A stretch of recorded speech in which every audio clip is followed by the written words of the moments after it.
Good evening. Welcome, and thank you for joining us for our final live event associated with the Warriors in the North Healing Through Art project. I'm Dr. Norton, a psychologist at the Fargo VA, where I have been getting to know and having the honor of working with veterans for about 13 years. And as a result of that, this project has kind of developed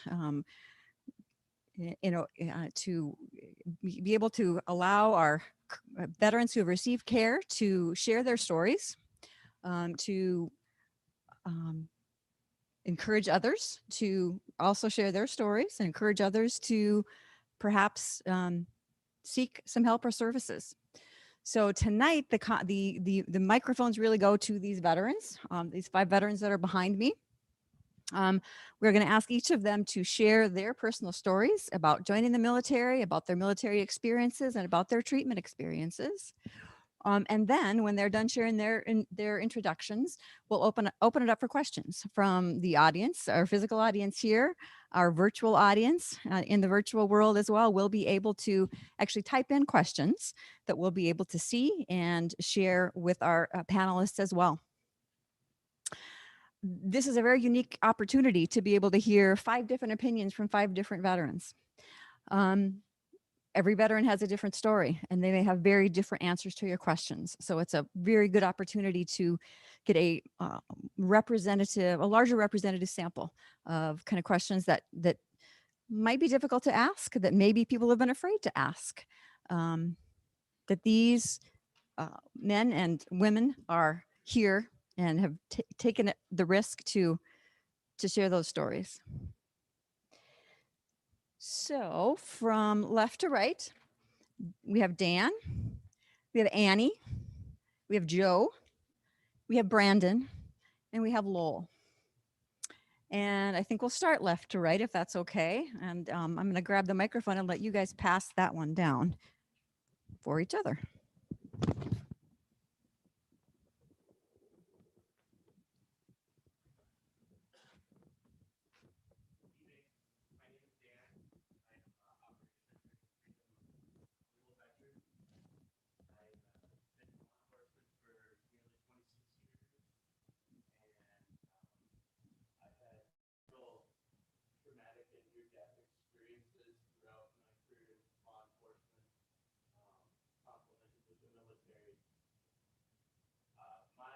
Treatment journey, if you want to call it that, began probably longer than I can even remember ago, but it's become rather clear to me now. I associate it with one day where I was sick and tired, I guess, for the lack of a better term, of not feeling anything. No empathy, no love, and not caring, and it was starting to affect not only me, but my family. And my wife and I together decided enough was enough, and it was time to find some help. So we started that process, and we've turned the tables around to take something and these incidents in my life and some of the situations that even I created after I didn't know what was happening to me. I was losing my memory. I wasn't sleeping.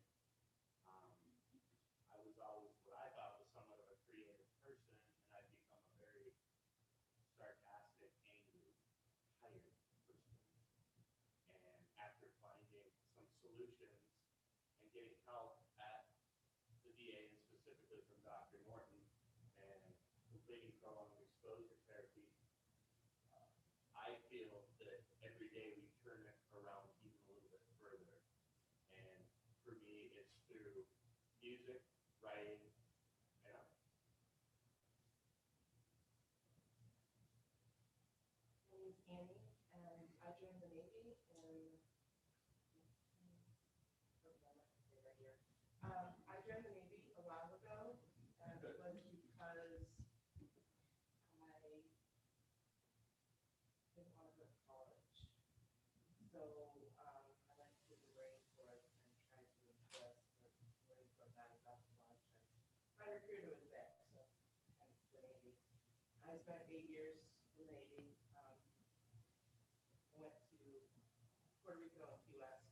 want to see the world, that work out for me. So I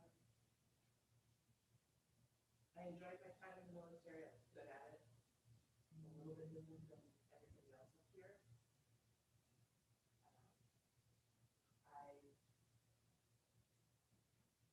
I'm a sexual assault survivor, which ended my career. And then instead of, going out and getting another career, I decided to finally go to college. So I've been doing that for 20 years. But before I went to college, I knew that it was something wrong, and it was long before I even met Dr. Martin that Dr. Martin opened my eyes to some things that I never knew. But before that, I found out that I got really good at fixing drywall, but I got kind of tired of it. I got tired of not sleeping. I got tired of being angry all the time. And drinking. So I started majoring in healthcare, which I think is what saved my life. Brought me to illness. Well, not even quite like that. That's because go back a long time.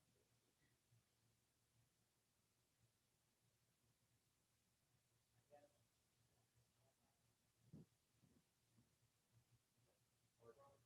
Will we pause? This microphone. Okay.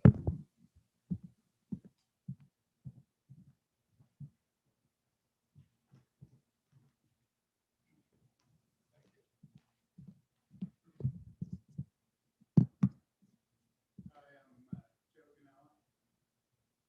Joined the service in 1990 and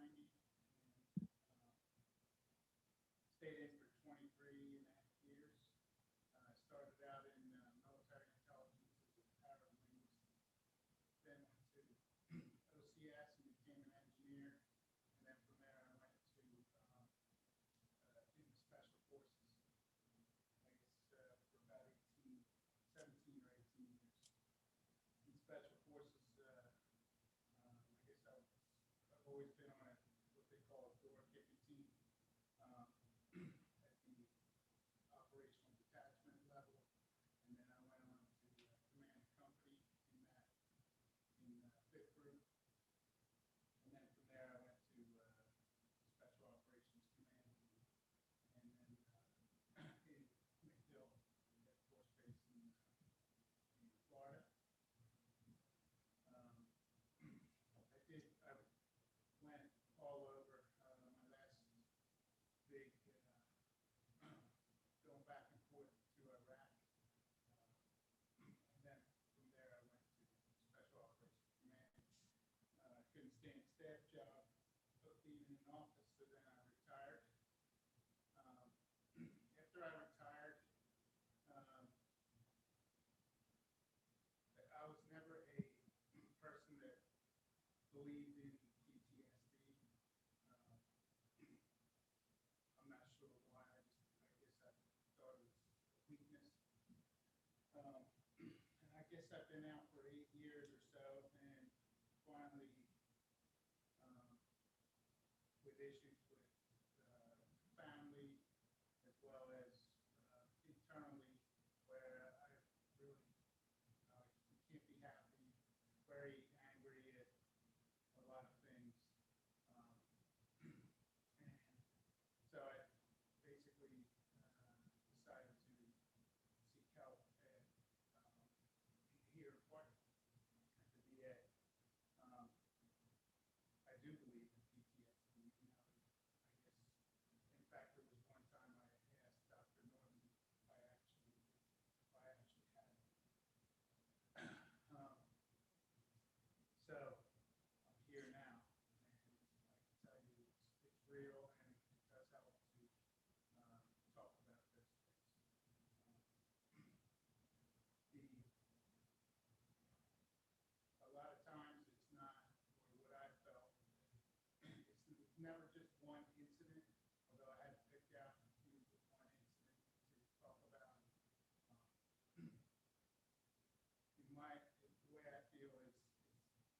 repetitive things that happen over and over again, and that's what makes, I guess, the trauma worse.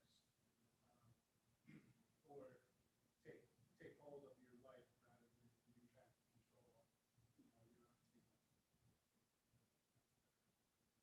My name is I joined the Army when I was 17, back in 2002. Wanted to be an infantryman, so that's what I was. Went to Iraq, I began with 304, spent time in Fallujah, and up the other areas. Went to Africa in 06, 07. So 7 years in. After that, I began working in a prison where I've been in the last, starting my 13th year. But, my experience with treatment in the past, I know when I was in the Army, you didn't dare go to treatment. You didn't dare get on meds. You didn't talk about what was going on with you because you weren't going to get the treatment.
I'm too damn good at doing what I was supposed to do because I didn't. After I got out of Vietnam in '69, but then until 2002, I was in the guards. And then 2003, or 2004 and 2005, I went to Iraq with Big Red One. And I kept saying, the reason I had to go back is there was a lot of things I had to change. And as we get back from Iraq, we always had these outbusts and things and stuff. And I went in to try to get some hearing aids because the machine gun and stuff kind of did damage on my ears. And that happened to a counselor, actually it was a family counselor. And I've seen her 2 or 3 times. She says, you gotta get some help. And I said, why? There's nothing wrong with me. And so we went through the paperwork and sent it down to Fargo, and it's kind of funny because I walked into a room with 2 guys in there. They had a book about this sick of me, and they talked about deer hunting and a couple other things. They said, okay, well, they did say,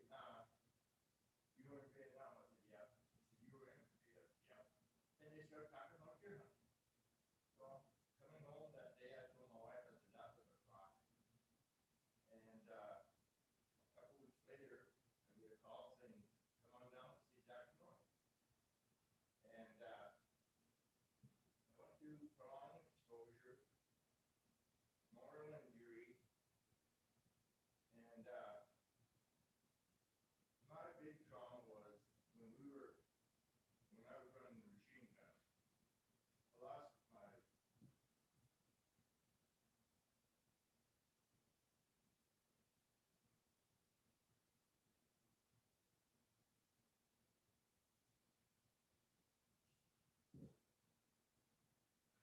lost my machine gunner assistant laying right beside me.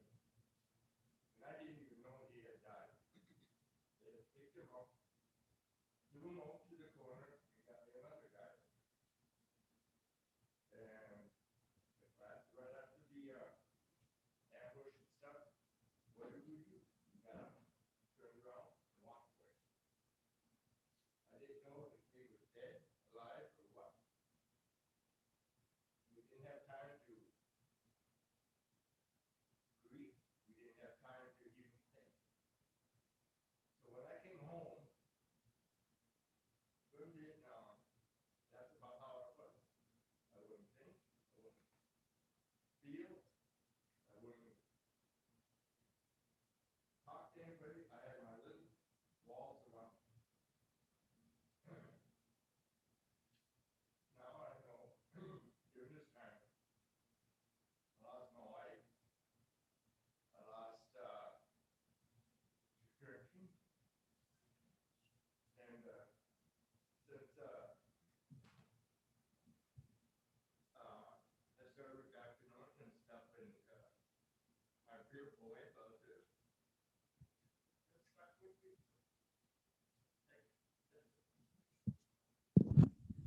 Thanks, everyone. I did forget to ask each of you to share how you're involved in the Warriors of the North Healing Through Art project. So briefly, if you want to pass the mic around, how you're involved in this, the Warriors in the North project. That's the exhibit that's here at the Hjemkomst. Yeah, I have a couple of masks out there. And when I first did that, first one I did, going there, I had no idea what I was going to think about, talk about, or even do. I'm not an artist, I'm not a painter, I'm not any of that. But I sat down there and I started thinking how I was versus how I am now. And that's what I did. I just started writing. And I couldn't believe how they turned out. So that's one of the things I've done. The other thing I've done to help is volunteer to help. And that's worth doing. Here's a mask.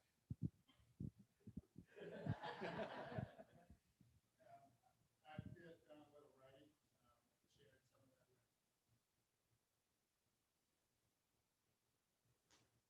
I did a mask. I guess I put something dead on my mask. Started like little, not knowing what I was going to do. I was with a couple of other people that I knew. I am not an artist by any means. But I found out after I did it what I did. And I didn't know I was doing it at the time. Didn't know what anything meant when I did it until I had to write it. Supposed to write something for it. So I wrote what it was. And I'm part of this because for me it's a little bit different.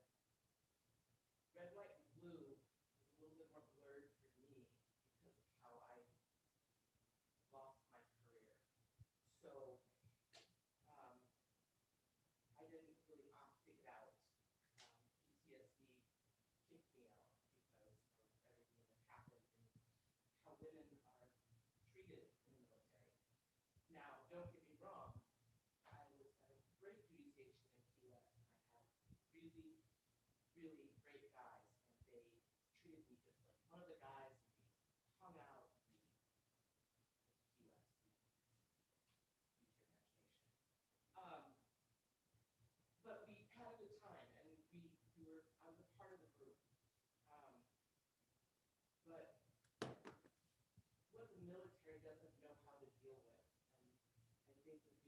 some ways, getting better at it. He's getting much better at it, actually.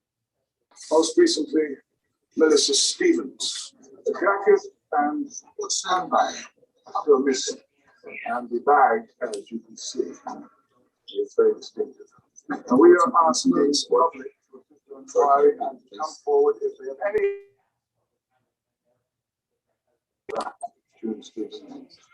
would like to make a short statement. Not bad for an old fart. Yeah, a few more years in you yet, Gov.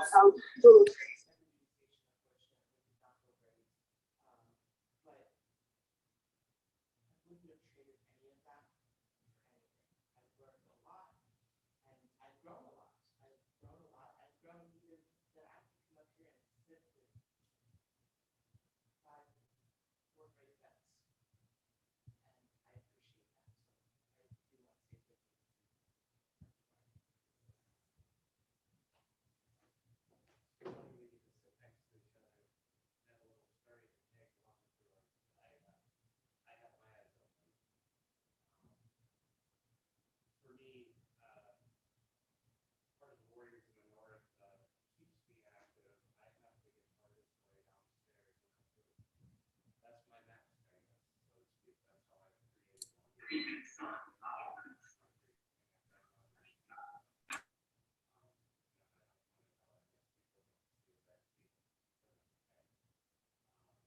through prolonged exposure, I really started writing a lot. And 360 some pages later, a book was born. And I really didn't even know I was writing a book. I really before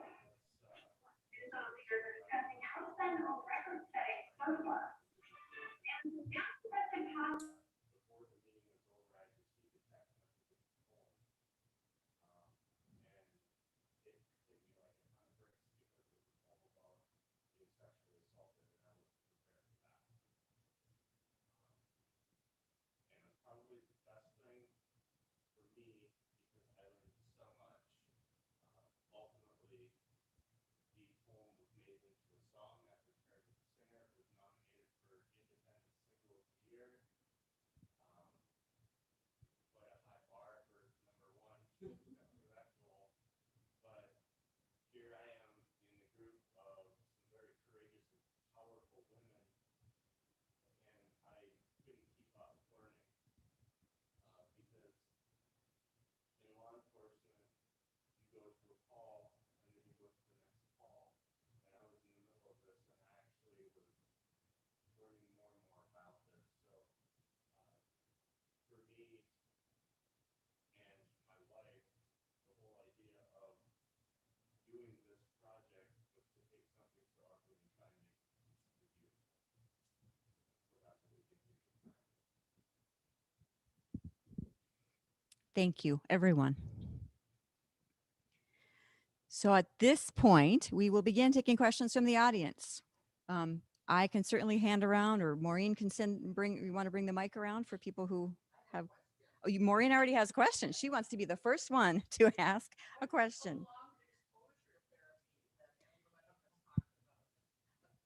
Do you want to answer that, Lowell?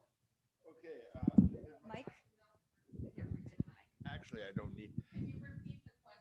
Yeah. The question was, what is prolonged exposure? Okay. In my opinion, what we had to do is, when I first got there, I had to describe a trauma that affected me. And of course, at that time, I just said, well, I had a buddy killed beside me. For 8 more weeks. From then on, I had to tell how I felt, what I was feeling, what I was doing, how scared I was, minute by minute by minute by minute. And by the first time I went through there, I was a basket case. And you did it again, and you did it again. I think it was an hour and a half that we did it. So took you maybe 10 minutes the first time and got a little break. Then you did it again. And by the time you got done at the end of the day, my anxiety level went from an 80 maybe down to a 60. Then next week, we'd go all over it again and do the same thing and try to remember all the details that happen so you can remember them. I know the first couple times there's a lot of things that went on that I couldn't remember. By the 8th week, I was getting pretty dang comfortable that I could even talk about it and laugh about Jeff when he died and stuff, and it didn't affect me as bad as it was 8 weeks ago. That's prolonged exposure. That's one of the styles that they use. The other one is writing one, whatever that's called, where you write all your feelings. I hope that answered your question. Anybody want to add to that, or I can add? We use the red mic. We're getting the best audio on the red mic.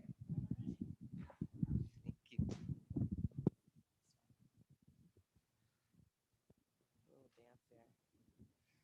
So in between each week, you have to listen to what you said in therapy over and over and over and over. Oh, and then you have to actually throw in other things that cause anxiety, like people standing behind me in stores. You have to expose yourself to things that cause stress. In addition to that hour and a half in Dr. Norton's office, which we all love. Yes, thank you, Dr. Norton. Incredibly, probably one of the single hardest things I've ever done. No lie, flat out. I described it in my little world as that Jamie Johnson song where In Color, where all the pictures are scattering around. That is where I started. And what prolonged exposure did, is described by Lowell and Annie, was I was able to grab some of those pictures and organize them, and they wouldn't come at me. I took control of some of these memories instead of the memories just popping up. If I'm working on a guitar, all of a sudden that's all I'm thinking about, and 35 minutes has passed and I'm still standing there. That reduced immensely. But to be completely truthful, it was very, very difficult. The first 2 weeks, I almost felt like it was worse. It was. And my wife said the same, and very difficult to complete, but really did change my life.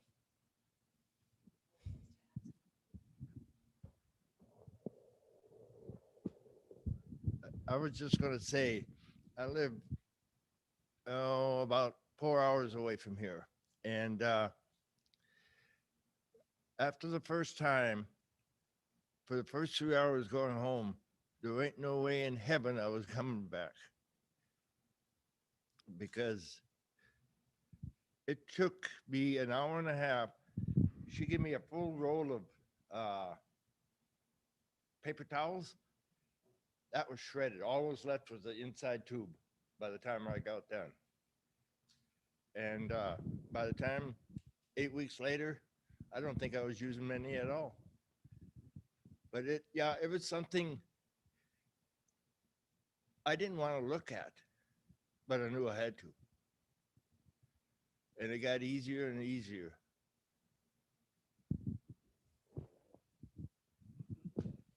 I think they did a pretty nice job answering your question, Maureen. What other questions do we have?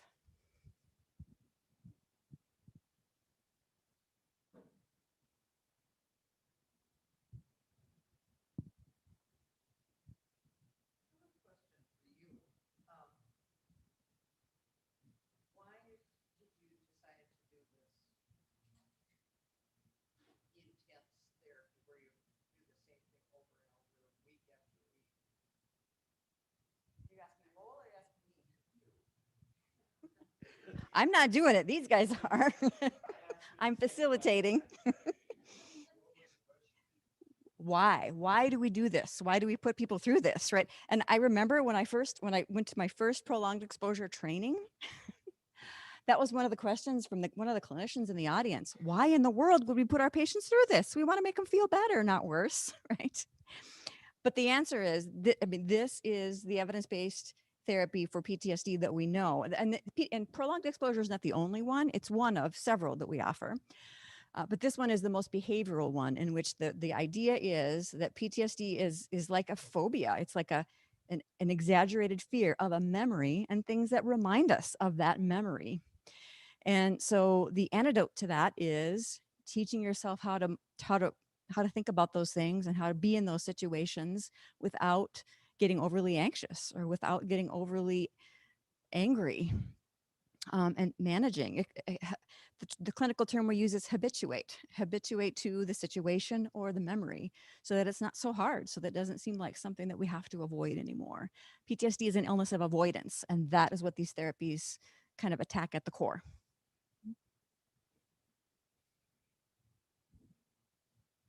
Other questions? Are there any coming from the online audience yet? Okay. Amy.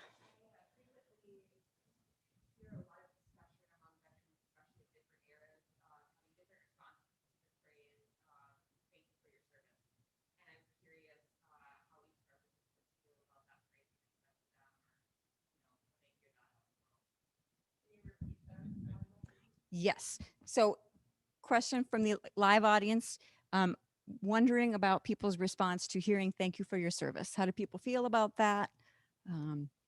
Starting with Brandon. I think it's a nice gesture. Me personally, I'm not a huge fan. I mean, in order to be able to serve, I mean, that's a huge honor and a privilege. There's a lot of people that want to serve and can't serve. For me, it's kind of bittersweet because I didn't fully serve. My version of fully serving was like, yours. Giving your life is the biggest honor you can for your country, and that never happened for me. So it's bittersweet. The reason I guess I joined and the reason why I did what I did was my dad was in World War II. My uncle was in Korea. My brother was in Germany. And it was just a part of our family. This is what we did. We went to help our country. My son was over in Iraq at the same time I was, 15 miles apart. He was on one side and I was on the other side. It just something we did. It was not that we needed to. I wanted to because I was proud of my dad. I was proud of my uncle. Proud of my brother. And it's just something that happened. Just something that I had to do. How do you feel when you hear "thank you for your service," Lowell? Depends on. A lot of the times, if it's older gentlemen and stuff, it's fine. Some of these young kids and stuff, that really makes me proud that they say that, because a lot of times it's nice. 3/4 of the times I'd say I really like it because I'm proud of it and I like to see it being acknowledged about it. The other ones, well, that's just them. You can't keep everybody at, there are some that are just not good at it and they say it derogatorily. And you could tell. Anybody else?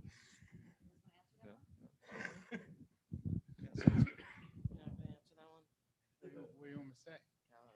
You're welcome. Yeah, you're welcome. That's not My brief answer would be, it's to me it's awkward, but it's refreshing that people acknowledge but I normally say thank you for being a citizen.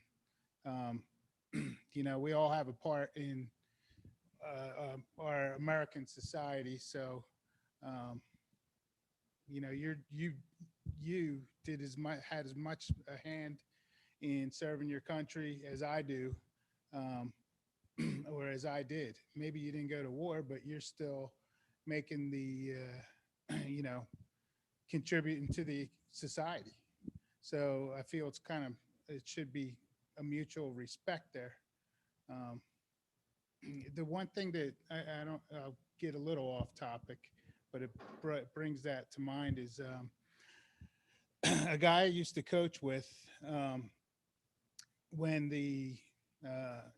I guess the people started kneeling uh, during the national anthem, or they started disrespecting the U.S. He asked me if that angered me, and it's the truth is no, it doesn't anger me, because that's what we went to all these wars for, from I don't know, before World War One. That's what we've been fighting for, is the freedom uh, to say things with respect, um, to have that freedom. So no, I'm not angered by it. It is disrespectful in some ways, but that's our country, and that's why I'm proud of that. I will second that. I was not angered by it at all, because I feel like we all have the right to say what we're going to say, whether we like it or not. There are things that are said every day that people don't like. That's not for me to say. As far as thanking me for my service, it's a funny thing. Before I met my boyfriend, who is a 20-year vet, um, I never thought of myself as a vet. The VA paid for my college. Um, I didn't really go to the VA. Went to the VA first when I first got out, but I never really thought of myself as a vet. I went in, I served 8 years, and I got out, and I didn't do a whole lot.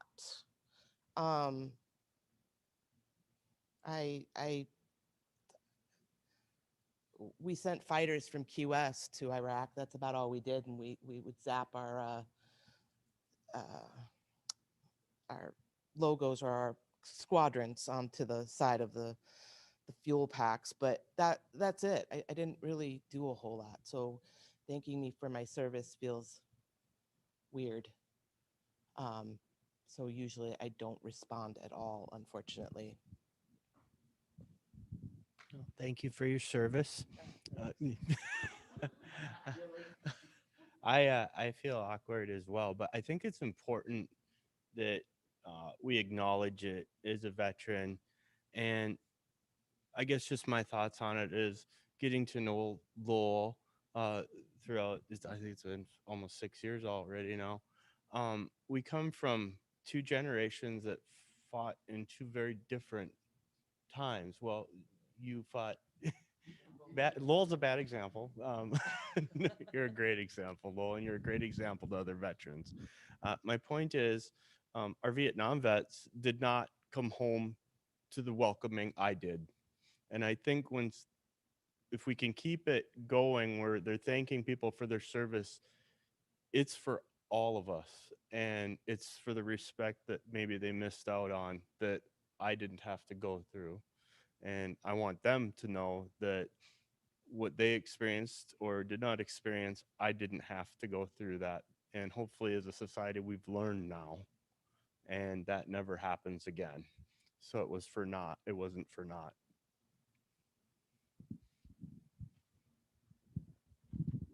I can add a little bit to that too. Lowell had mentioned there are a quarter of the people that he doesn't appreciate the response. And I'm guessing they may be people who truly don't really have an appreciation for what it means to be a veteran, what it means to serve in the military. It's just a kind of a more superficial kind of response, right? Because something that I hear is, it's awkward to hear thank you for your service, because in my mind, if I haven't processed the stuff that I did or witnessed serving my country, my response might be, if you only knew what I did, you wouldn't be thanking me. So be sensitive to that as well, because yeah, there may not be that automatic response of appreciation. It may actually trigger thoughts of shame, guilt, grief, for what they had to do as part of serving our country.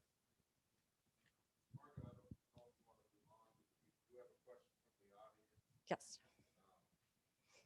How have you preferred that people express their appreciation? Or what are some times when you really felt that appreciation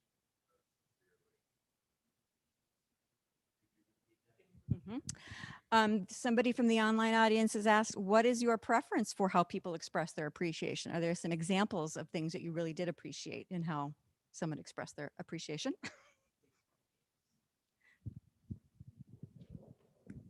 I've learned that I like baseball in person, not on TV. And I only like the Twins in person, but baseball. I think it feels more real when you have other veterans standing up with you. My boyfriend, the reason he made me remember that I am a veteran and proud to be a veteran is that we went to Mount Rushmore, and at Mount Rushmore, the veterans are asked at the end of the evening to go up on stage. And my response has always been never. But he drugged me up there. And being up there with all those other veterans and all those people that served, you remember why you served. Saying it to one person or just to me or just to somebody else, it doesn't feel real or feel genuine. But when you're with a group of veterans and they all stand up together, we all trusted each other for a reason. I would go out on a flight line in the middle of the night to park aircraft, and it would be me and one other airman out on the flight line alone. And we had headphones on, so we couldn't hear each other. But we knew exactly what to do, how to do it, when to do it, without even looking at each other. And I'm sure that that is something that everybody sort of feels, I hope, being a veteran, being a part of something bigger than ourselves. But when you say it just to me, I don't know.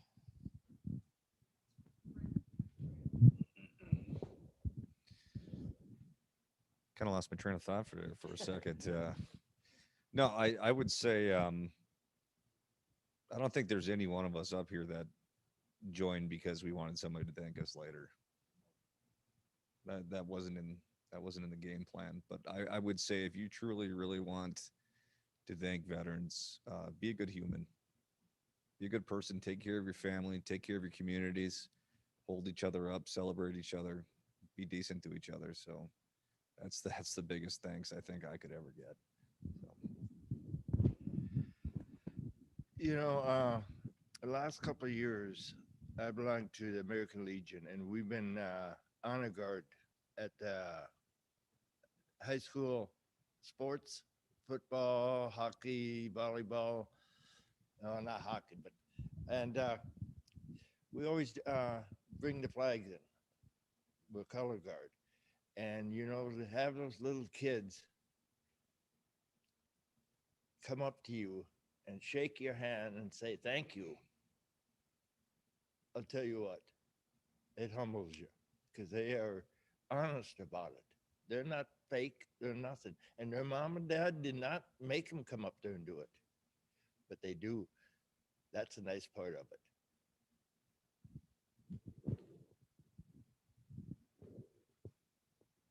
Next question.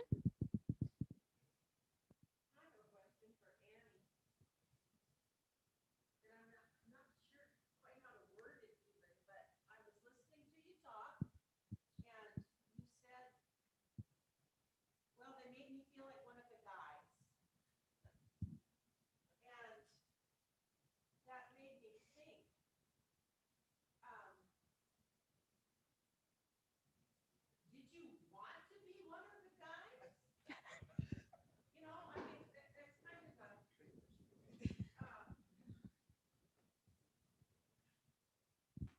I don't know, like I said, I'm having a hard time putting into words what I'm trying to ask, but it seems to me like you shouldn't have to be one of the guys. You should be one of the people. And just everybody accept each other, whether you're gay or straight or man or woman or whatever. And I just wondered if my thinking is wrong, or if you really need to buck up and try to be one of the guys. For the online audience, the in-person question was following up to Annie, her comment about feeling like being one of the guys was as if it was a positive thing. And so the audience member here is asking, is it? Is that important? Should it be? So being one of the guys, when I went into the military, when I joined the Navy, you did have to buck up. You just had to be one of the guys. There was only 2 females on a flight line of 40 men. They had sexual classes, training for sexual, what do you call it? Not harassment, sorry. The guys would have to go and we would be set aside like we were weird. We were never part of that group, but being a part of the guys is sort of a figure of speech. But you go out and do the job, whether you're a woman, gay, straight, man, it doesn't matter. The job has to get done. And so you go out and do the job. I had to pull fuel lines off of a truck. Instead of putting it back up on the truck, I would drag it from plane to plane to fuel planes. If you showed weakness in any of that, whether you were a man or a woman, it didn't matter. You would be set. You wouldn't be a part of the group. You wouldn't do the job. People were kicked out of the military because they weren't doing the right things. They were doing what they thought. So one of the guys, I was still a female. At the end of the day, when I went home, I did my makeup, did my hair, and I went out. I was Annie. But at work, yeah, I worked with a lot of men. So you just did the job that you were meant to do. When I worked in Puerto Rico, I was an operations specialist, which was a little bit different. There was more females in the group. It was probably 50-50 in Puerto Rico. And it was a little less of one of the guys, but I think the jobs that are more towards men, you just do the job. I mean, I couldn't imagine being an infantryman woman out there and not doing the same job that they are.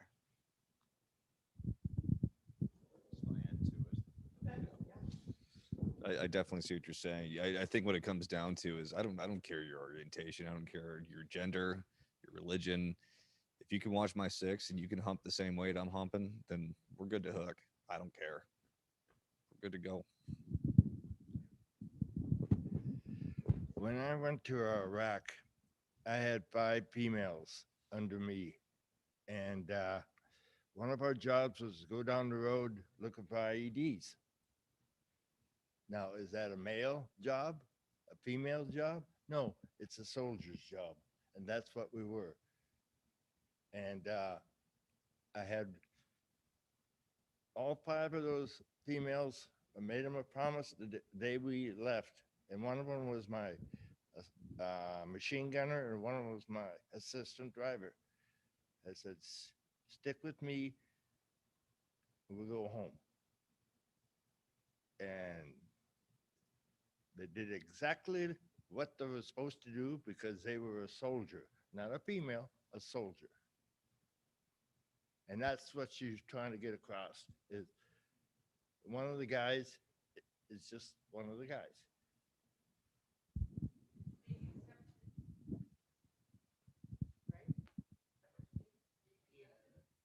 You still have to do the same job.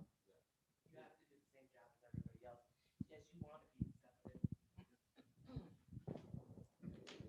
As a female in a field, when I first went into when I went to Key West, I was I was one other female, and we got there, and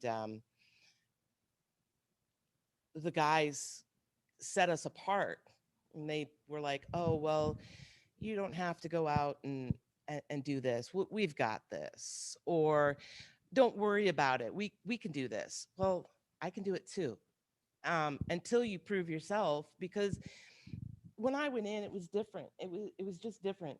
Men treated women differently. They really did. It's part of when the whole tailhook incidents happened. Women were not the same unless we went out and did the same. But I think any job I go out and do, I'm going to do it as well as, or I'm going to do it with them. I'm going to do the job that needs to be done. If I wanted to be a fireman, then I'm going to have to go out and hook up ladders and do fire hoses. Well, in the Navy, you have to do fire hoses. I don't know.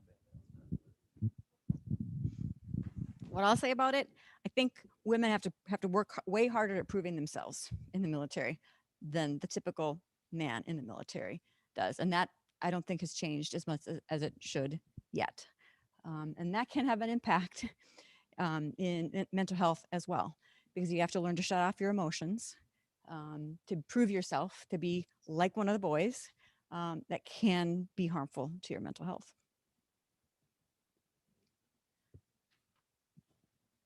I'm not a very good question asker, so if I ramble a little bit, pardon me. I work with, I mean, in my line of work, I come across veterans of different eras, and I know it's kind of awkward not to say something. I mean, kind of piggybacking on the thank you for your service. I'm a veteran, but I never served in combat, so I've never experienced what you guys have experienced, but it's kind of awkward not to say something. I don't know if there is something, you don't need to answer because you probably already talked about it. But in my opinion, my idea is you can say something, but I don't want to be sensitive, and I don't want to pry. That's what I've seen much times, then they start opening up, which is probably how it should be. But aside from that, when I was in the Army, or it could be any branch, any place, trust was a huge thing. You're a homogeneous group working for a goal. If you're a Navy or whatever, it's everything from administrative to transportation to food service to infantry to combats, pilots and everything. So Mandy said she didn't do anything. You did a lot. Whatever you did was part of the whole goal, whole picture. But my question is, once you got out of the service and you lost this group that you supposedly trust, need to trust, want to trust, should be trusting, or told to trust, and everybody from the lowest level that make sure those planes are fueled properly and equipment's ready. I mean, every little part of it is so important that you trusted everybody along the whole way. For a multi-million-dollar plane to function correctly, it takes lots of low-level whatever support and whatever branch there is. So how do you address the trust that you might not be seeing? You have to fit into the workplace, to your neighborhood, to your school. I mean, I'm trying to get that. So a couple of questions there I think I can pull out from that. So one of our live audience members is asking kind of the next level of how to talk, what the theme of our talk is, how to talk to a veteran, right? Beyond thank you for your service. What more do I say? How do I know if I'm prying too much? How do I know, how far to go and where to stop? And then your second question is just in regard to transition from military life, where you all have, it's a common mission. There's that camaraderie. people are doing things for the larger good rather than for the individual, right? In the military life, and how do you transition back to the civilian world where it might be hard to trust people? So two big questions wrapped into one, and I see Lowell raising his hand.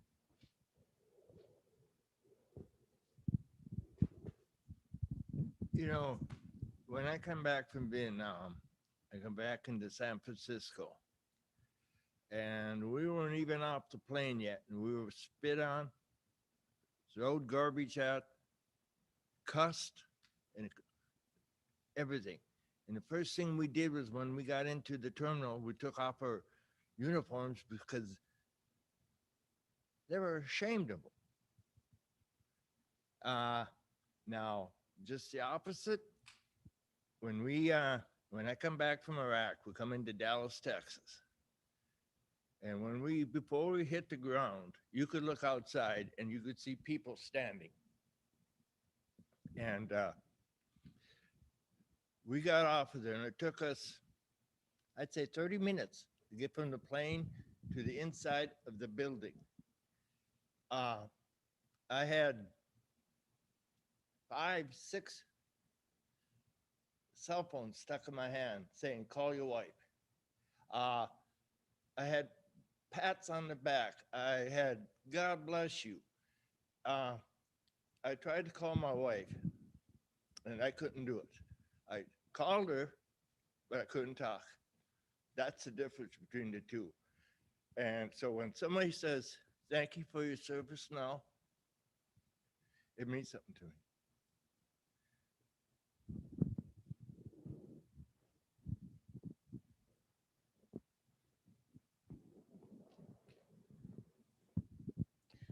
I want to address the trust thing and having somebody having somebody stand with you and have your back and the laugh and you were all friends, we all joked, we all had everything. I have not transitioned to work very well. I went back to school, and I've been going to school for 20 years because I'm good at it, and I don't have to rely on somebody else for it because I'm afraid that I'm not going to find it. I'm just going to be brutally honest. I work at NDSU now, but I work alone. I work by myself. I work with students, but I don't have to, they trust me. I don't have to trust them. I don't have to worry about them taking care of me. So honestly, I have not transitioned back into, and it's been over 20 years, and I still have a problem with trusting people the way I did in the military. I have stories and just good times, and just we all shared everything. I mean, we knew everything. I knew everybody's wives. I knew everybody's girlfriends. I knew what they drank. I knew what they smoked. I mean, we just knew each other. So, and I don't have that now. I don't have the friendships. I don't have that. I have my boyfriend that spent 20 years in the military and keeps me in line. So that's all I need, I guess. I think part of the trust thing is that in the military, you're given your friends, and your friends, or what I call them friends, you automatically get the presumption that you're to be trusted until you break that. So you're kind of given a team, you're given these friends or people that you're supposed to work with and work around. And until they violate that trust, you kind of gravitate and get closer to them. The other thing is you're prepared, whether you're a cook or a truck driver or an infantryman, you're still prepared for the worst. And if you've been in for a short period of time, you're probably going to go to some type of conflict. So those people that are around you it's hard to get that in the civilian world because you're basically trusting them with your life. Even just as something as simple as pulling guard duty for 2 hours. Um, so I guess the point I'm trying to make is in the military, it's a different kind of, if we were in a unit, I would have to trust these people sitting next to me until they violate that trust. And that trust is, I'm trusting them with my life. And civilians, I'm not really trusting you unless you're a police officer or fireman or someone that puts themselves at risk of dying. Then it's hard to generate that same amount of trust. So that's why I think, well, for me, it's difficult. It's the transition. I'm still making the transition, and it's been 8 or 9 years. And getting back to, thanking me for my service and what he said about, be a good citizen, be a good human. That I actually go out and tell people when they do their job well. If I get off the phone and they gave me a loan or they had good customer service and they showed their competence, that is what I appreciate the most. That's what I'm proud of being in the country, not the person that hangs up and goes and get a cup of coffee and says, I'm not really concerned about that, dude. I got to go home and go watch my nightly show. And for me, the civilians, I haven't given the benefit of trust first or respect first until they've earned it. In the military, you give it first, you respect first, you trust first, and then they have to lose it. So that's where I think the difference is there. Yeah, I'd say that's probably why so many veterans, they kind of gravitate towards jobs that have a lot of structure. I know that's why I became successful working in a correctional setting, is because there was rank structure, there was rules, there was policies, there's everything like that. And, we even had our special operations team, and it was very close knit. And you're just kind of like a family, like you're like a dysfunctional family. That's one way I can describe being in the military. But I think that's one of the reasons so many of us kind of hermit it up, to be honest, and don't go into public a lot or don't put ourselves on the line a lot because, like you're saying, that you don't have that trust,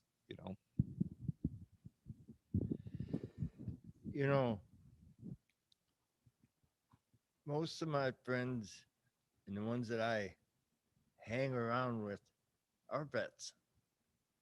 It's just something you could walk into a room. The other day, I had a friend of mine come over and you could just see there's something bothering him. And he talked about it. It seems like, I don't know, for me, my friends are all military. And it's easier to talk to them than it is to talk to a civilian. I'm not saying it's right or wrong, but that's the way she is with me. Another question?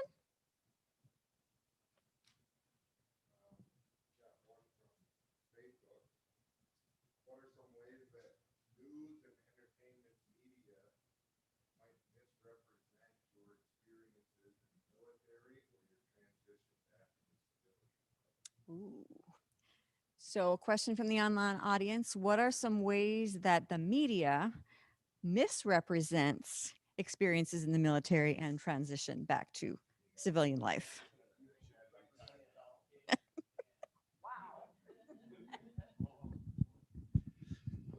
The first thing they told us when we went to Iraq was, don't look at TV, don't listen to the radio, because what they said, there's some truth to it. Most of the time, it's very little. And to this day, I don't watch the news because it isn't factual. It isn't presented the way all sides. Uh, Battle of Fallujah was on. My son was over in the middle of it, and the pictures and stuff that come back and stuff. It was a crock of whatever. It wasn't actual, and it wasn't correct, but it was selling news.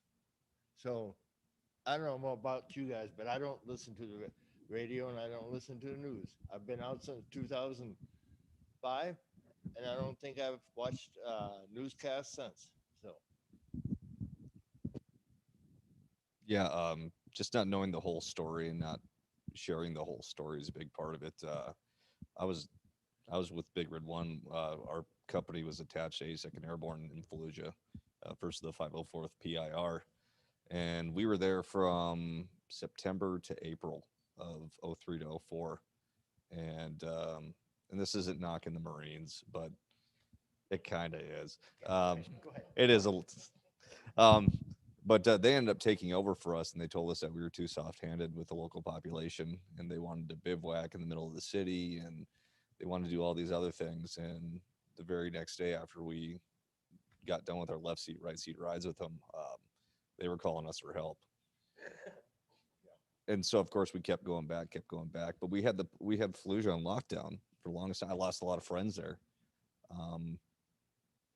And all you hear now about Fallujah is the big battle of Fallujah that the Marines have all this glory for, and there's not that whole story, and that whole story is not being told, and I think that's a big frustration for me, because people you lose matter, people that you love and you lose, they matter. So it's not for my own glory; it's for theirs. I want them to be respected and remembered. You just said people you love. You know, if I walk up to a civilian now and threw my arms around and say, "Love you, buddy," I'd be on the ground. I could walk up to any vet right now and give him a hug and say, "Love you, buddy," and they'd say thanks. Probably call me a bad word too, and I'd be like, "Hey, what's up?" Yep. So there's a difference between, and how to get them together. That's a hard one to answer because I don't know.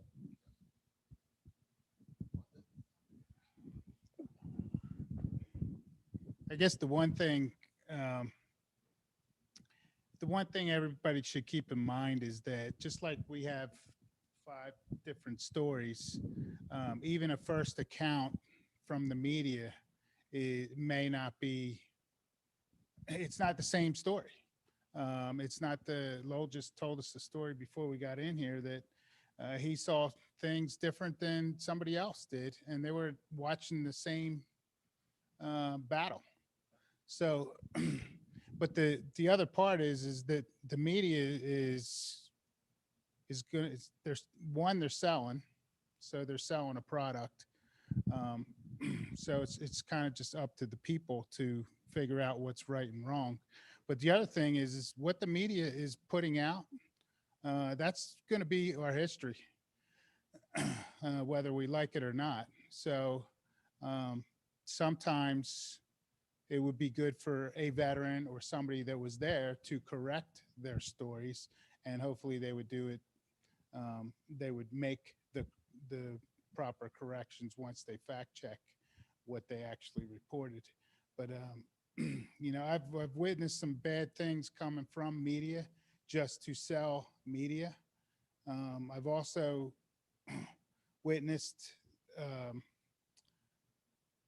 how politics tries to influence the people regarding the media that they put out for war pictures or war stories of what's actually going on. So, but the bottom line is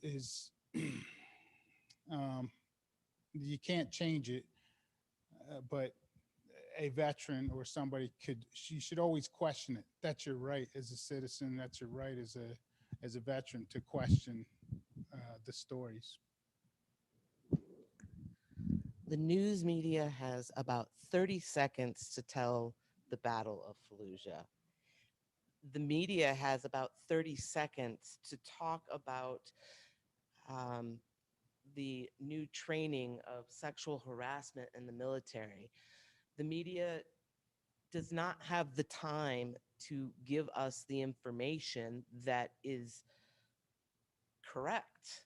They just don't. There's nothing I can. I watch the news because, oh, God forbid, I'm afraid. But I watch the news, but I watch it with a grain of salt. You have to question what they say.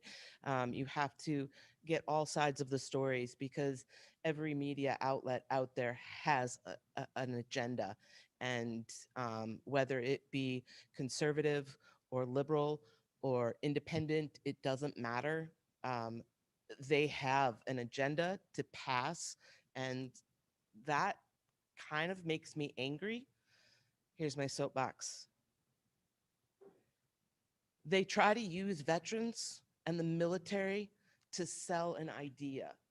And I am morally opposed to that. I don't want to be put in a place where I have to answer questions or say something because somebody wants to sell what happened anywhere. And I feel like that's what they do. I feel like they use us to, a certain president. All veterans love this president. Well, no, we don't. Or all veterans are doing this. Great. No, we're not. We're just like the rest of the people. We have our own minds. We have our own decisions. We make up our. Okay, I'll walk off my soapbox now. I'll I think you hit the nail on the head when you have the difference here. The great question about trust, and whoever sent that Facebook question, that's really good because they do go together. I have PTSD. I don't trust what I see with my eyes, and I don't trust the other opinion. I don't want to speak for the rest of us, but I'm going to boldly try. I don't care if you're a liberal, you're an independent, we don't care. We're veterans, we're soldiers. And if the media tries to pit that, when it comes to the mission versus selling a product, the mission will always come first. We are soldiers. You will not divide us that way. Thank you, buddy.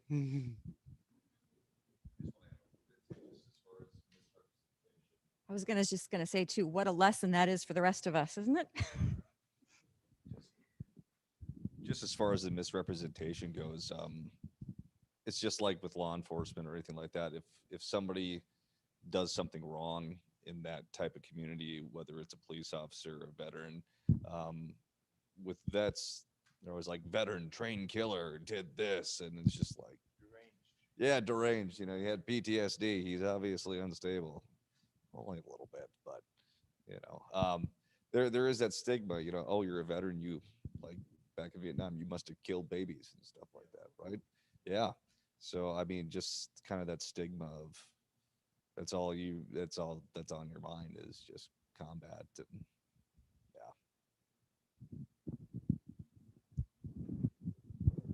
Great answers. Next question.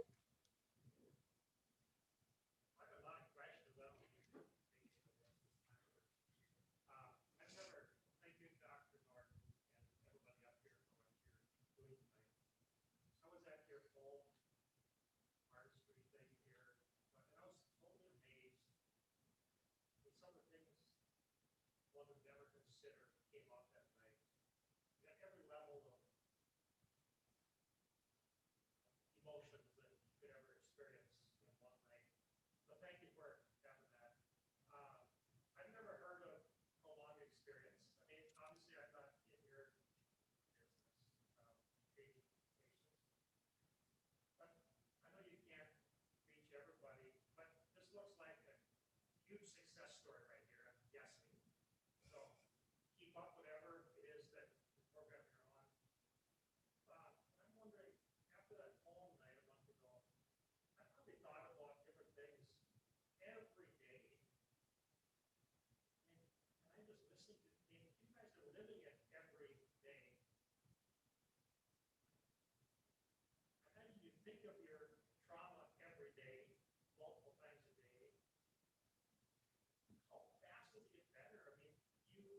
face. You don't even, and that's not, I'm not a good great answer, Pastor, but it's gotta be, hopefully it's getting better, doesn't get better. Can you repeat the question somewhat? Yeah, you were asking. Okay, how would I put that? Want me to repeat the question? No, Joe, can you I repeat the just question? The, I guess the question was, how do you uh, continue this treatment, even if you're, I guess, even if you're not going to see Dr. Norton, but continue the treatment, and does it get better? I think, speaking for myself, it has gotten a little better. The thing that, well, a lot better, actually. You could probably ask my wife, she's here, if it's gotten better or not. But the one thing that, I did spend a lot of time through combat. And the things that we did, you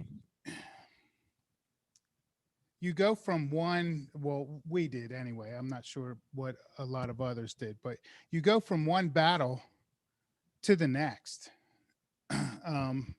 So I don't know. I've probably been through over 500 raids inside people's houses, kicking doors, whatever. You get done with that. After it's all said and done, you either shot somebody or killed somebody or helped somebody or whatever you did. You get back with that. You do a quick AAR, which is an after action review. What did we do right? What did we do wrong? Where can we improve of what we did? And then you go on to the next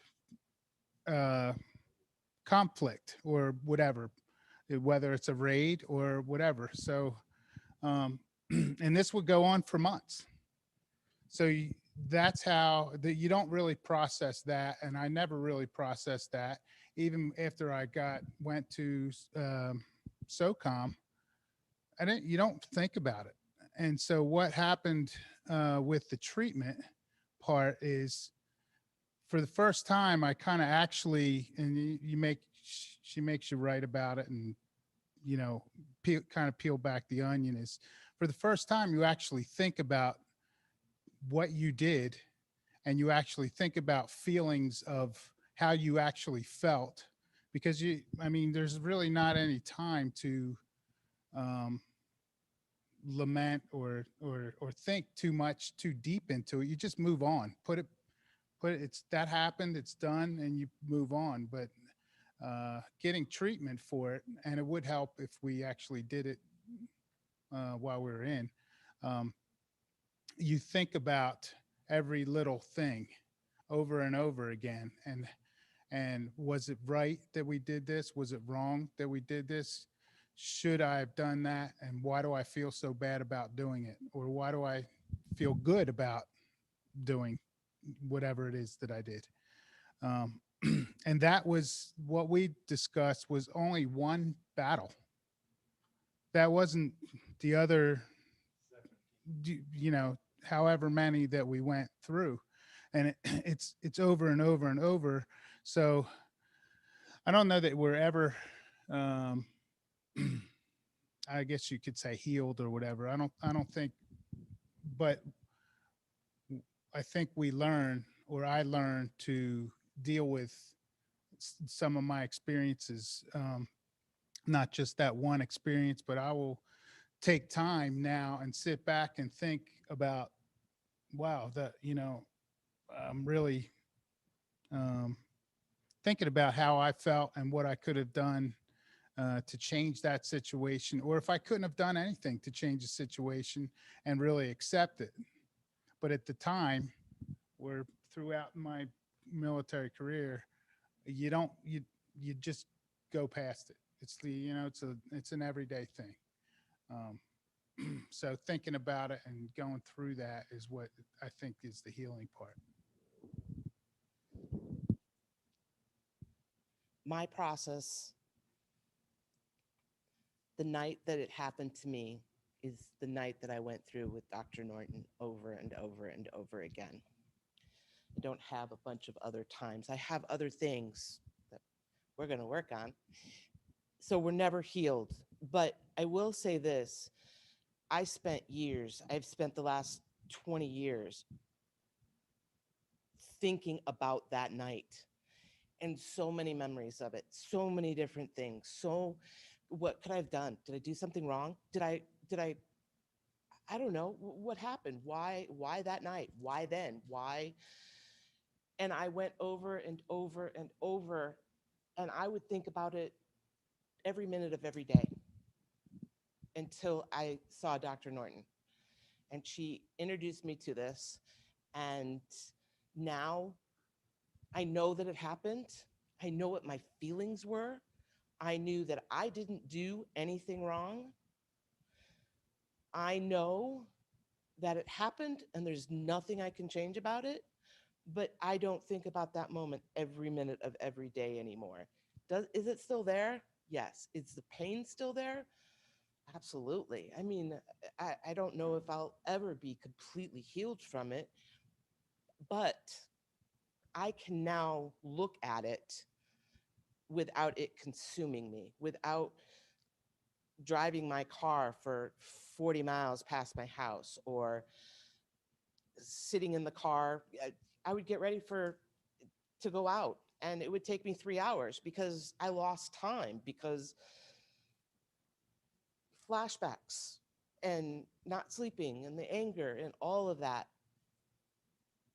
But I can now look at each piece of that night and know that it happened, and I can live with that.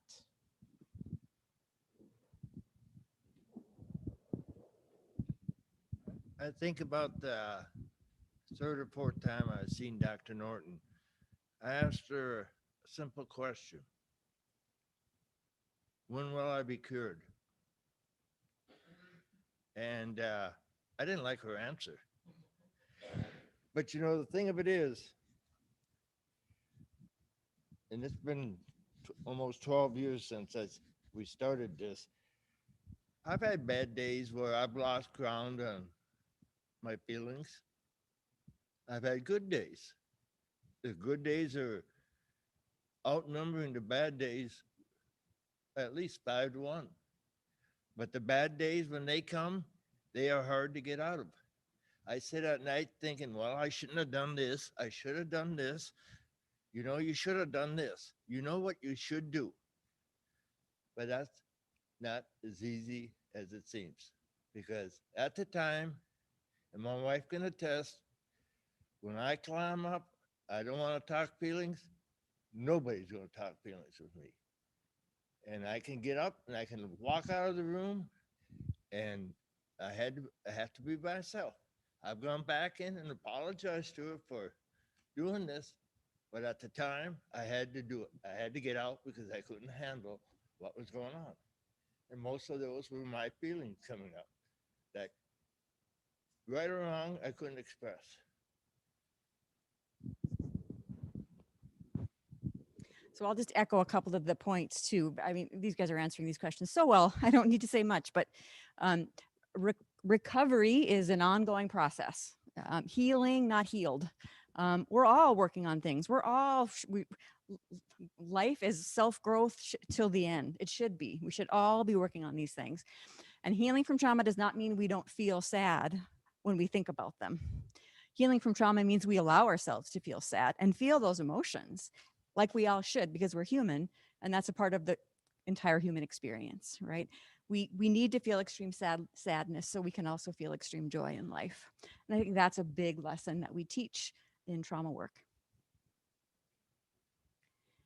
Next question. We are at 7:30. Are people comfortable? Are there more questions? Because okay.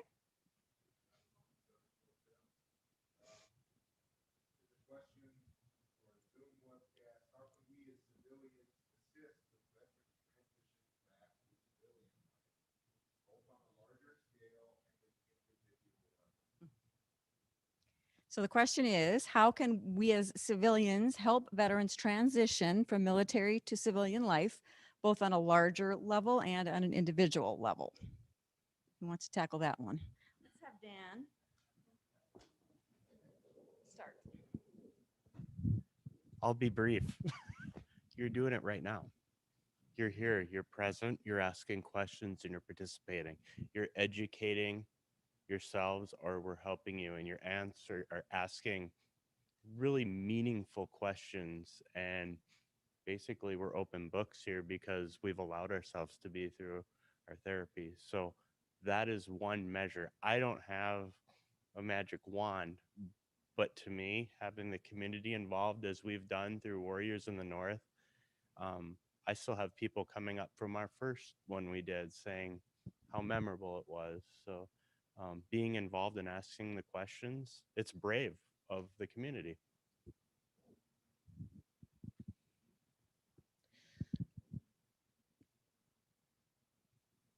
That's a hard question, but I do have an answer. It's a very convoluted answer, but I'll be brief.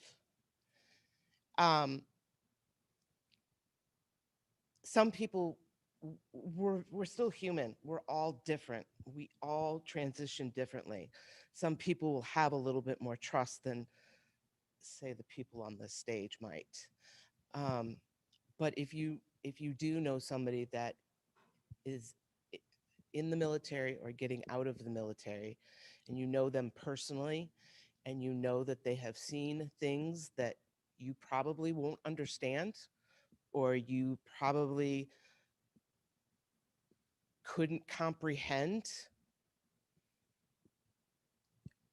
I say encourage them to go to the VA to talk to somebody, because I was never encouraged.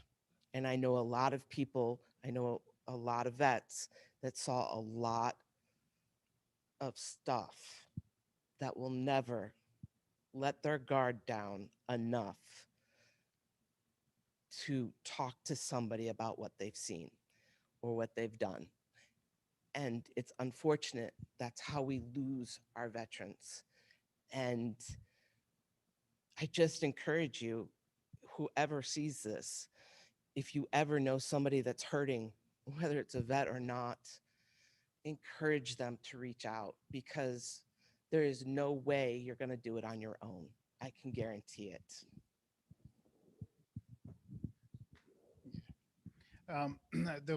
For the question that was asked, the military does quite a bit for people that are getting out and retiring, as far as the transition process goes. And where I've seen the help is that the military brings a lot of these people, the civilians that have no experience really with military, and they come in and they speak with the military, the vets that are going to transition into the workplace and into society. Now that doesn't happen to all of the people that are getting out nowadays. It's supposed to, and for the military side, that's what they're trying to do. As far as the civilian side, get familiar with, I would say, is get familiar with how the military generally operates. You could do that in a book. You could do that online, and understand, if you're going to see veterans or whatever, understand a little bit about how their structure was, for 3 years, for 5 years, or for a 20-year vet. So, it's kind of, I don't want to say know your enemy, but know the people that you're receiving back. That's how you could help, is to understand a little bit about, or familiarize yourself, not necessarily understand, a little bit about what that vet has gone through. Joe doesn't know it yet, but we're going to form a group called Door Kickers Incorporated, and we're just going to have a little shoot house where we get to kick doors open. In all seriousness, though, just knowing that life for a lot of vets and combat vets is now boring. Life is very boring. It takes a lot to get us happy or excited. And so just being understanding and not like, well, I don't understand why this doesn't make you happy, or I don't understand why you're not excited about this. It takes a lot. A lot of us did more by the age of 19 and saw more places than a lot of people ever will. And we're not looking down upon people for that. It's just, we were in a place where we got to play with some very expensive toys and very fun toys and destructive toys. And just understanding where we come from, I think, is huge.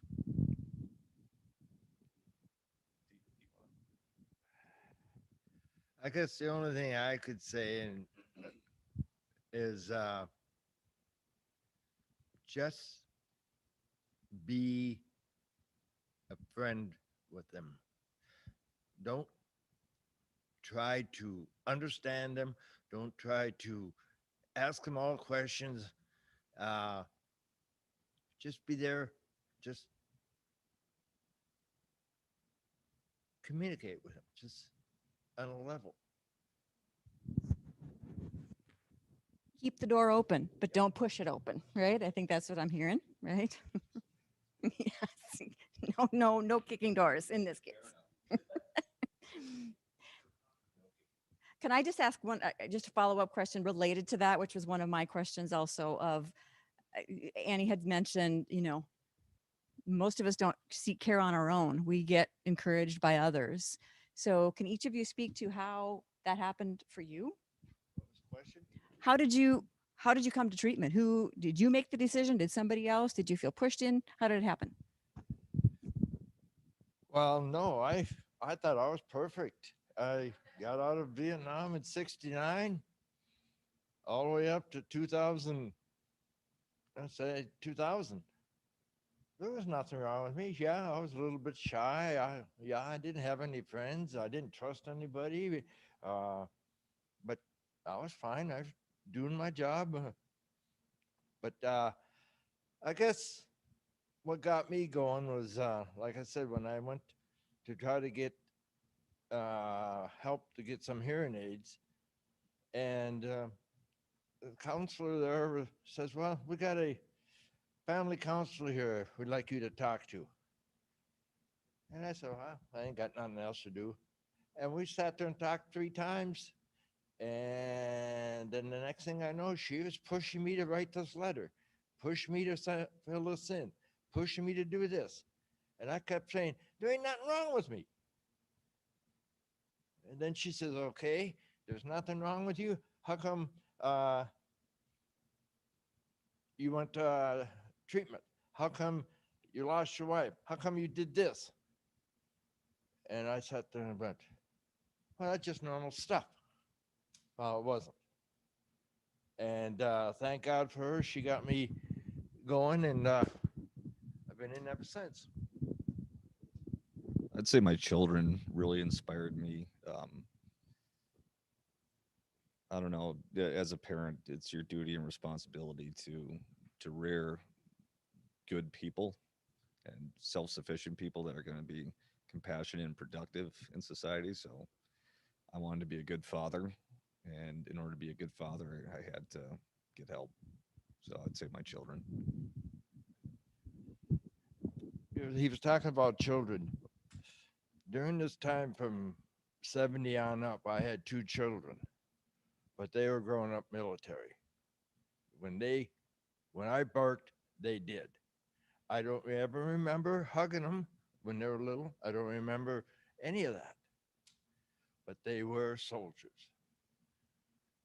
And it's kind of strange because I have another daughter now that's never seen that part.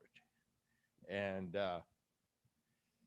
it's a world of difference how you interact with children. They say veterans affect their children and their children after that even. And I can see it because it's true.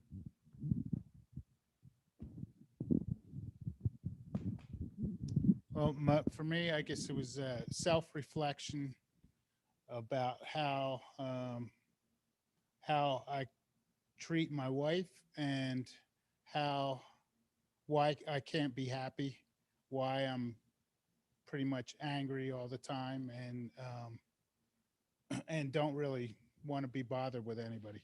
So you look at yourself in the mirror and um, something's got to change eventually. And it's not fair to, it wasn't fair to my wife of, who basically, I would say kids, but she raised them. I didn't raise them. So, and her and my kids is what kept me alive for any time I got in trouble. Um, that's what I thought of. And I thought, oh, wouldn't it be nice to, be on the beach with my family? Well, now I'm on the beach with my family and I'm not happy. So what's the problem? So that's kind of what made me kind of see somebody about, what maybe something can change, because I'm definitely not one that believed in um, PTSD and what Dr. Norton does, and I'm a believer now. So that's kind of why I went and got help. I referenced drywall earlier. That really, it wasn't drywall that sent me to seek treatment. What sent me to seek treatment was my father was not military, but God, did he love the military. World War II, Vietnam. He loved the books. He had the Time Life series. I'm sure all of you have seen those Time Life series. So when I was getting out of the military, my father told me to pick myself up by my bootstraps and get on with it. That's how military he was, even though he couldn't go into the military.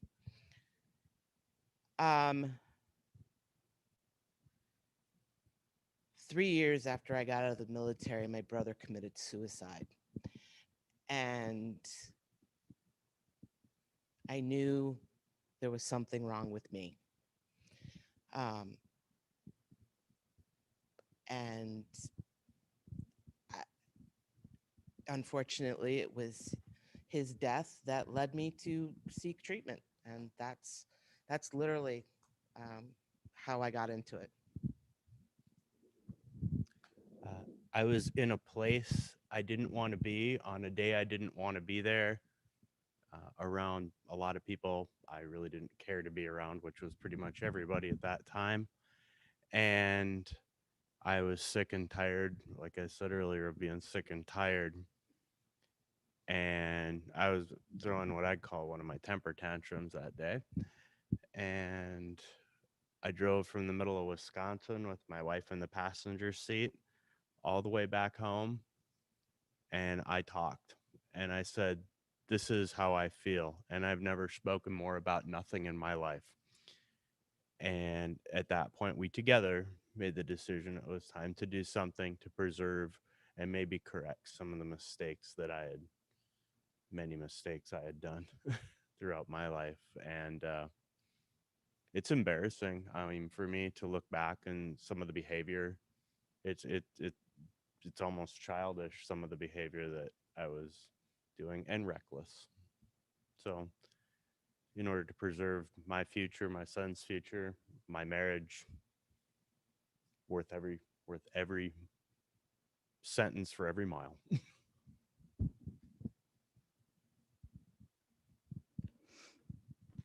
So I think just a couple things from that to wrap up, and then if there's any one final question, perhaps from the audience, online audience, or the in-person audience, and we'll wrap up. A lot of the veterans that I work with, when I first started working with them, and like as Lowell was alluding to, I was fine. It's everybody else's problem. People are stupid. Civilians can't be trusted. Everybody's dangerous. It's them, not me. So that's oftentimes at some point where we are, until we can start to self-reflect and have that opportunity, and maybe hear some feedback from other people about it in a gentle, supportive way. That maybe you get to the point where you're willing to start looking at yourself rather than trying to protect yourself from everyone else. Final question, or do you guys on the panel have one more topic that you've been dying to talk about that we haven't yet?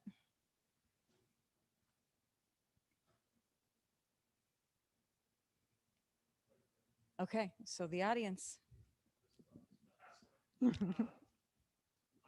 all of you for putting yourself out there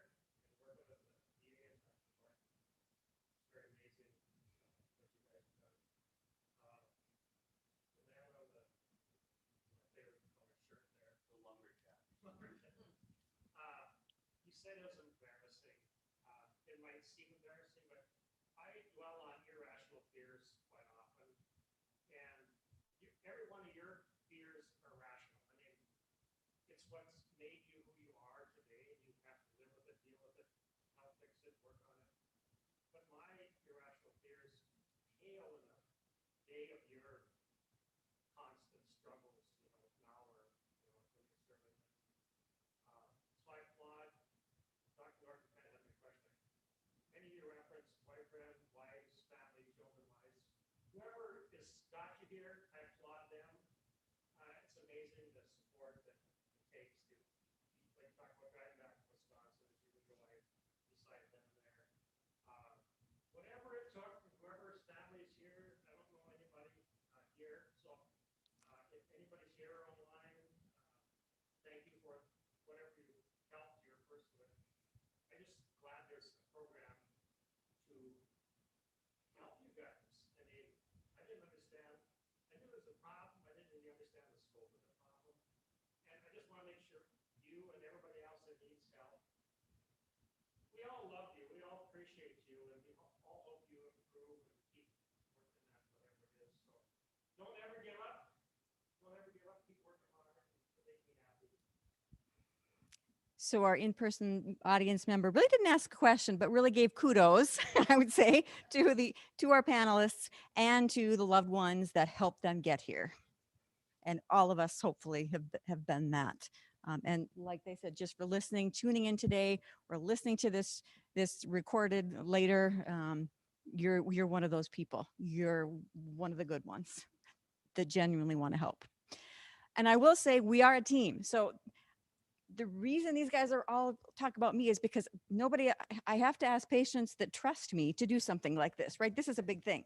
So we have a huge team of providers. I'm just one of many. We have a large PTSD treatment team in Fargo and across the state of North Dakota, Western Minnesota, and a little bit of South Dakota. I couldn't do what I'm doing without the whole team. So it does take a team. It takes a village. It takes a community to do what we do. Thank you all for tuning in tonight. Thank you, panelists, for putting yourself out there tonight. And everyone have a good night and safe travels home.